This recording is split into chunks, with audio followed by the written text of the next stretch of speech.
네, 지금 세계 정시가 코로나 악재로 인해서 그리고 유가 급락으로 인해서 꾸준한 이런 하락을 보이다가 최근에 미국 트럼프 대통령의 2조 2천억 달러 대규모 부양책에 의해서 반등이 나오고 최근에는 원유 사우디와 러시아를 주축으로 한 원유 감산에 대한 그런 합의 기대감에 의해서 주가가 오른 상태에서 유가까지 지금 반등을 해서 유가도 거의 바닥 대비해서 건 한 40% 그런 반등을 했는데 반등을 하고 나서 그리고 지속적인 이런 큰 변동성을 준 장세가 아니고 이제 변동폭이 줄면서 한국 장세도 약간 횡보의 흐름이 나오고 있고요. 네, 미국 장도 어떻게 보면 약간 주춤하는 횡보. 정확히 얘기하면 지금 호재와 악재가 공존해서 약간 시장이 방향성이 좀 불확실한 시장이 지금 그림이 그려지고 있습니다. 이런 시장에서 과연 우리가 주식을 지금 계속 보유하는 게 맞는 것일까? 아니면 어떤 식으로 또 언제 매수하고 어떤 식으로 대응을 해주는 게 합리적인 선택일지에 대해서 이번 영상에서는 얘기해 보도록 하겠습니다. 지금 나온 호재는 이제 최근에 약간 미국 부양책 대규모 부양책으로 반등을 준 다음에 그다음에 그게 약간 약발이 이제 좀 떨어지려고 할 때 원유 감산 합의에 대한 트럼프가 언급을 하고 그 뒤로 다시 반등을 줘서 지금 올랐습니다. 앞부분이 이제 그 대규모 부양책 효과였으면 그다음 그게 이제 효과가 닿을 때쯤에 원유를 감산 합의할 것이다. 뭐 그런 말로 올랐는데요. 뉴스를 한번 보시면 자, 감산 합의 기대감으로 사실 6일 날 긴급 OPC 플러스 A가 열리기로 되어 있었는데 그래서 주가가 원유도 거의 한 40% 오르고요. 이제 ETF 원유 선물도 거의 8% 가까이 저점 대비하면 네, 거의 20% 가까이 올랐죠. 그리고 많이들 하시는 더 레버리지가 높은 삼성 뭐 레버리지 이건 ETN입니다. ETF가 아니고 ETN 같은 경우는 거의 저점 바닥 대비해서 60% 가까이 올랐습니다. 거의 60% 올랐고요. 네. 엄청난 변동성으로 보여졌죠. 물론 일봉으로 보면 많이 빠진 상태긴 한데 어쨌든 그런 큰 기대감을 안고 지금 6일날 네, 그 회의를 할 줄 알았는데 사우디하고 지금 러시아가 원활히 합의를 보지는 못한 것 같습니다. 서로 이제 탓을 돌리고 있는데 그래서 이제 서로 기분이 나빠서 당장 합의를 못하겠다 이런 뉴스가 나오고 있고요. 이게 불과 이제 4월 4일 그러니까 어제 금요일이 지나서 예, 토요일 날 2시죠. 네, 거의 2시 정도부터 나왔는데 그러니까 각자 뭐 미국 셀가스를 죽이기 위해서 뭐 그 감산을 안 하고 오히려 정산을 한 게 러시아는 사우디라고 하고 있고 사우디는 러시아라고 하고 있고 막 그렇게 해서 서로 자존심으로 다 지금 의견 대립이 돼서 사실 두 나라 다 이제 뭐 감산을 하겠다고 얘기는 하는데 그래서 당장 4일날 회의가 미뤄져 버렸습니다. 이런 뉴스를 보면 연기됐다는 뉴스가 나왔고요. 그 8일이나 9일 정도로 밀려졌다고 그러고 근데 지금 그래서 사실 미뤄졌다는 얘기도 있고 다른 또 뉴스를 보면 이런 식으로 러시아는 이제 참석한다고 아직 정확히 뭐 8, 9일 나온다는 그런 참석한다는 얘기 자체가 없었다는 얘기도 있습니다. 완전히 이제 책임 결렬 감산합의 뭐 결렬 책임이 모두 이제 사우디는 러시아에 있다 그러면 뭐 러시아는 또 사우디 문제라 그러고 그렇게 해서 지금 8일이나 9일 정도, 9일 정도 회의를 다시 하든지 아니면은 뭐 무기한 연기다 이런 뉴스도 있기 때문에 어쨌든 4일 날 월요일 날 오늘이죠. 이 오펙 회의가 열리기는 힘들어 보입니다. 이게 화상 회의였는데도 불구하고 이렇게 서로 의견이 안 맞아서 문제가 되고 있고 그래서 미국이 최후 통첩 같은 느낌으로 너희가 이제 사우디나 러시아가 너희가 합의를 싸우는 거 그만두고 합의하지 않으면 관세를 매기겠다 너희들의 유가에 그렇게 약간 이제 통첩을 하는 느낌이죠. 그래서 지금 보면 합의를 하긴 해야 될 텐데 과연 언제 하느냐. 일단은 9일날 만약에 문안이 이게 이 이유스대로 열린다면 아니 8일에 열리면 그때 또 기대를 해봐야 되겠고요. 근데 100% 합의한다는 지금 그런 게 없기 때문에 이게 서로 약간 잘못을 돌리고 있어서 이게 쉽게 기분을 서로 풀고 감산 합의를 하기가 그렇게 만만치는 않아 보입니다. 네. 근데 이 와중에 미국은 지금 정책 자체가 이제 미국은 지금 뭐 여기 지난주 한 주만 300만 명의 실업자가 생겼대요. 거의 뭐 대규모 미국 실업 대란이 일어났는데요.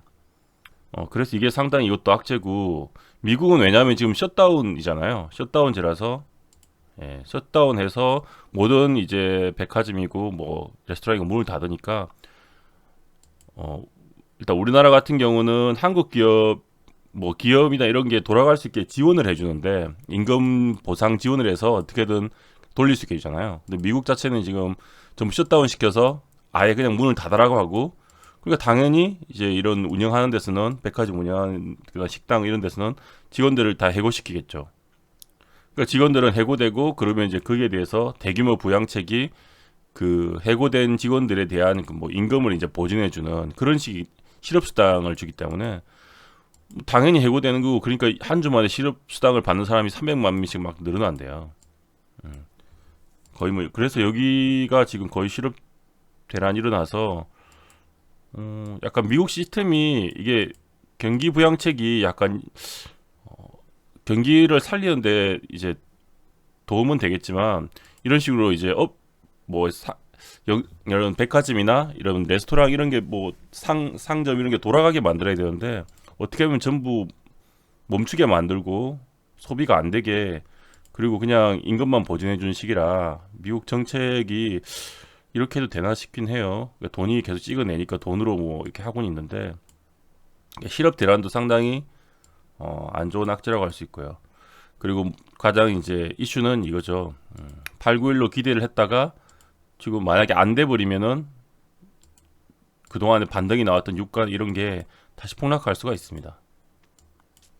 시세가 다시 장이 빠질 수 있겠죠. 기술적 분석을 다시 해보자면 그래서 시장 자체가 이렇게 지금 미국장도 그렇고 한국장도 그렇고 이걸 한번 보겠습니다. 미국장은 거의 이 정도 선이죠. 자, 지지선 자체가 이게 추세를 깨지 않아야지 되니까 살아가려면 여기서 지지가 좀 나오고 반등이 나오면 좋은데 그러니까 2만 한 700포인트 되겠네요. 안 깨야 되고 한국장 같은 경우는 딱 보면 추세를 살리려면 이 지점이죠. 거의 1658, 1660포인트 정도. 여기를 안 깨야지 추세가 사는 겁니다. 네. 여기가 안 깨야 되는데 일단 한국장이 전체적인 그림은 지금 우리가 개인들이 지금 자금이 막 동학개미 운동해서 엄청나게 들어오고 있잖아요. 그래서 일단 한국장이 미국장보다는 좀 더 강한 모습입니다. 미국장은 기술적 분석으로 거의 지금 21선과 5일선에 지금 눌려있는 상태면 사실 조금 밑에 보이긴 하지만 행보하고 있는 버티고 있는 상태라면 한국은 일단 이거 돌파를 해서 21선 위로 약간 올려놨죠. 5일선 위로도 억지로 올려놓은 느낌이 있고 그리고 정시 지금 보면 고객 예탁금 자체가 이게 47조가 있어요. 그러니까 이게 기관도 그렇고 개인도 그렇고 지금 같이 막 사는 장사가 나온 이유가 고객 예탁금이 지금 어마어마하게 쌓여 있는 거고 그러니까 이런 긍정적인 요소도 있습니다. 실제로 보면은 개인들이 계속 들어오고 외인들은 계속 아직도 팔고 있는 거고 기관은 이제 같이 사주고 있는 느낌이 있어요.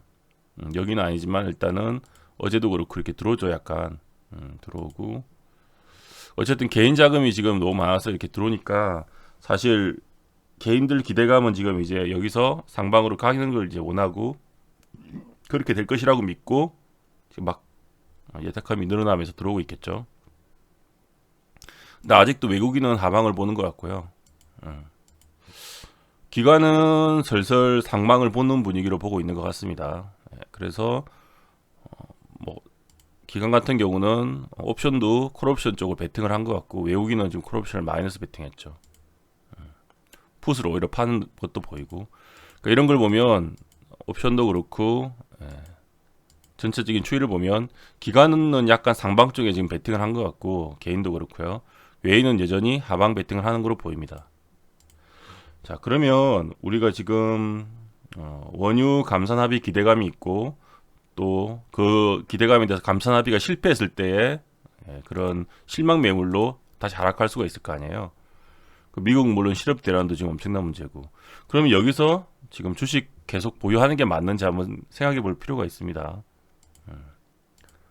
일단은 저는 어떻게 할 생각이냐면 보유하고 있는 분들은 어떻게 생각할지 모르지만 월요일 당장 월요일 오늘 그리고 그 8, 9일까지의 약간의 기대감이 살아있을 수 있죠.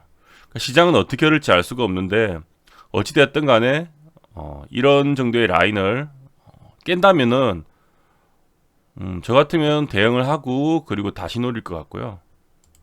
우리나라 장도 마찬가지죠. 여기 이 정도 라인을 지켜주는지를 잘 확인을 해야 되고 만약에 미국에 무슨 악재가 나와서 월요일은 우리나라 장이 돌고 미국이 이제 더 안 좋은 소식이나 기대감에 만약에 갭 이렇게 하락해서 깨진다면 우리나라 장도 당연히 아침에 보고 이제 갭 하락을 하면 그 정도에서 대응을 해주고 그리고 이제 또 빠질 만큼 빠져서 지지 받을 때 다시 뭐 사든지 그렇게 노려야 될 것 같습니다. 제일 좀 안정적으로 가고 싶으면 제 생각에는 이제 9일, 8일이 공교롭게도 9일 날이 목요일이더라고요. 목요일이면 그 옵션 만기라고 겹치고 하니까 단타는 모르겠는데 일단은 9일 정도까지는 관망하는 것도 되게 좋은 선택인 것 같습니다. 지수가 여기서 미국장이든 한국장이든 밀리지 않고 이렇게 버텨준다면 며칠만 버텨주면 반드시 상방 확률 나올 확률이 높을 텐데 여기에 만약에 깨지면 다시 바닥 확인하러 갈 수도 있기 때문에 우리나라 장도 마찬가지입니다. 모양이 좀 더 강해 보이지만 미국 장이 만약에 깨지면 우리 장도 영향을 받겠죠. 아무리 뭐 개인들 매수세가 있다고 해도. 그러니까 이제 조금 더 지금 이런 외인들 기관들 사는 게 뭐 옵션 만기라고도 좀 확인을 해봐야 될 필요가 있고요. 그리고 유가 감산 합의도 되는지도 확인해야 되니까 만약에 일단 최소한 9일 정도 8, 9일 정도까지는 지켜보는 게 좋을 것 같고 우리나라 지금 기관하고 이거 외인들 뭐 나가고 하는 이런 흐름과 개인들이 계속 사는 흐름이 보이고 그리고 뭐 이런 레버리지 같은 거 ETN을 봐도 지금 그동안에 뭐 이렇게 마이너스 베팅했던 기관 외인들이 지금 다 약간 어느 정도 레버리지를 사고 있어요. 특히 기관이 많이 사고 있죠. 기관은 확실히 상방이 베팅한 게 보이고요. 이런 걸 봐도 상방으로 갈 수도 있는데 무난하게 그런 악재만 안 나오면 뭐 하지만 이게 또 옵션 만기라고 관련이 있을 수도 있고 또 어떻게 보면 선거가 있잖아요. 14일 날인가. 선거 때까지 정시를 좋게 유지하기 위해서 기관이 이렇게 만드는 걸 수도 있기 때문에 옵션 9일 정도에 만약에 그런 합의가 나오든지 만약에 안 나오고 감산 합의가 안 되고 깨지고 하면 선거일 정도까지도 보고 이걸 판단하는 게 더 좋을 것 같습니다. 제 생각은 그렇고요. 그리고 여기서 만약에 잘 버텨주고 이렇게 횡보가 나오면 결국은 그 정도 시기에 뭐 옵션 만기가 지나서나 뭐 아니면 선거 정도 지나서 매수를 좀 길게 보는 매수도 들어갈 것 같고요. 만약에 여기서 밀려버리면 다시 바닥권에서 살 생각을 갖고 있습니다. 지금은 어떻게 보면 주식을 보유하신 분들은 다 팔 필요까지는 없어 보이는데 그래도 한 반 정도는 현금 확보를 하는 게 좀 리스크 관리에 있지 않을까. 그리고 또 지켜보다가 뭐 만기일이나 선거 정도가 지났을 때 사는 게 어떨까 하는 생각을 갖고 있습니다. 물론 각자 판단을 하고 선택이겠지만 항상 무조건 올라간다고만 생각하면 안 되기 때문에 확률적으로 접근을 해야 됩니다. 확률적으로. 예. 그래서 지금 감사는 6일날 회의가 열려야 되는데 어쨌든 9일로 연기되거나 뭐 아니면 최악으로 뭐 안 될 수도 있는데 그런 기대감이 실망감으로 바뀐 게 어느 정도 내일 나스닥 선물이나 미장에 반영되는지를 확인을 하고 그리고 판단을 해야 될 것 같습니다. 내일 만약에 이걸 깨버린다면 나스닥 선물이 만약에 내일 팍 떨어진다면 굳이 우리 장도 그냥 손절을 해주고 기다리는 게 더 나을 거고 내일 만약에 우리 장이 버텨주면서 여기를 여전히 지켜준다면 그냥 관망식으로 보는 거죠. 주식이 있는 분들은 좀 비중을 줄여주는 것도 괜찮고요. 주식이 없는 분들은 그냥 관망하고 단타만 가볍게 하는 게 좋을 것 같습니다. 네, 지금 시장 자체가 어떻게 보면 약간 방향성이 어디로 나와도 이상하지 않은 그런 시장이라서 양쪽에 다 대응할 수 있는 그런 시나리오를 가지고 전략을 세우는 게 좋을 것 같습니다. 네, 이번 영상은 여기까지 하도록 하겠습니다.